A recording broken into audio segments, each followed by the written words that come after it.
আজকে দেখলাম স্বর্ণের দাম কমছে, চালের দাম বাড়ছে। গরিব মানুষে খায়, এটার দাম অলরেডি বেড়ে গেল, আর যারা দেওয়া বিলাসিতা করে ওটার দাম কমে গেল।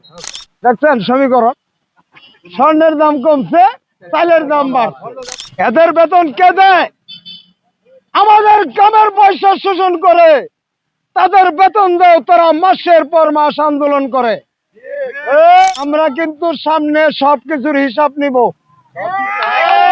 এই রাজধানীতে সারা শহরের গাড়ি এনে তোমরা আরামে মিছিল মিটিং করবা, আর এই রিক্সা চালকরা কি হাওয়া খাবে?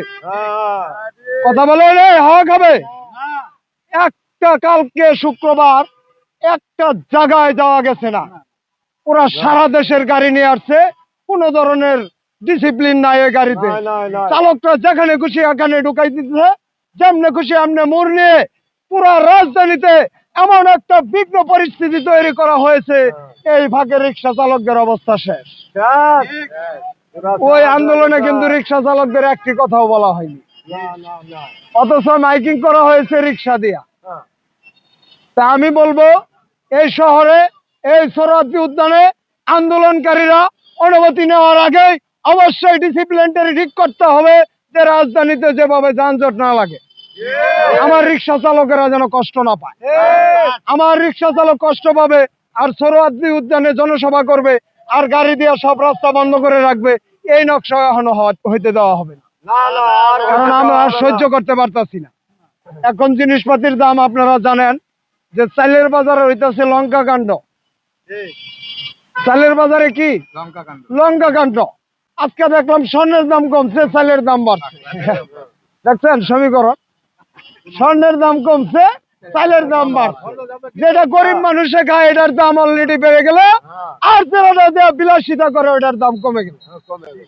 দেখছেন, এটা এদেশের সিস্টেমেটিক। এ ধরনের পরিকল্পনা বাস্তবায়ন হলে আমি এই জানবো এই 3 চাকার চালকদের সাথে টোটালি বেইমানি করা হবে। কেননা এই চালকরা অশিক্ষিত, তারা তাদের সব কথা তুলে ধরতে পারে না। প্রিয় দেশবাসী, এই প্রচার মাধ্যমে আমি আপনাদের সামনে এই নিপীড়িত রিক্সা চালকদের কথা তুলে ধরছি। আপনারা যৌতিকতাকে সাপোর্ট করবেন, সমর্থন করবেন। আমি কোনো অন্যায় কথা সাপোর্ট করতে দেশবাসীকে বলবো না। এই যে চালের দাম বেশি, স্বর্ণের দাম কম, এটা কি ধরনের বিলাসিতা, এটা আপনারা একটু বিচার করবেন দেশবাসী। চাল হইলো নিত্যপূর্ণ, গরিব আমির বাদশা সবারই লাগে, স্বর্ণ কিন্তু সবার লাগে না। কিন্তু দেখা গেল এই জায়গায় স্বর্ণের দাম কমে গেল, চালের দাম বেড়ে গেল।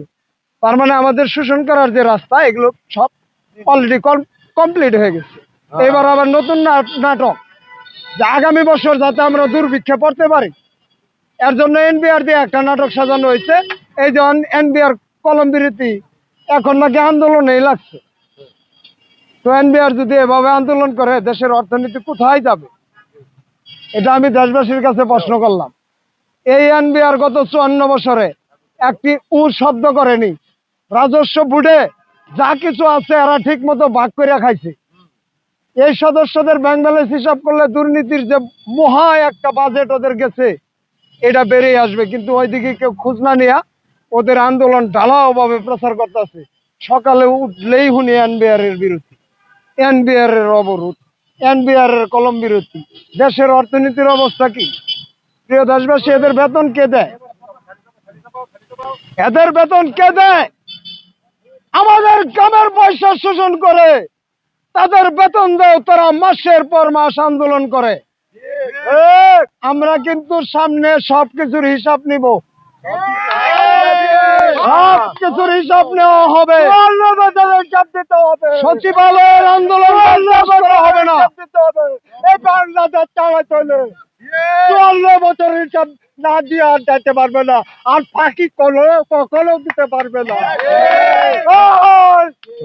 সব এক জায়গায় হবে, পুরা বাংলাদেশের চালক এক জায়গায় হবে।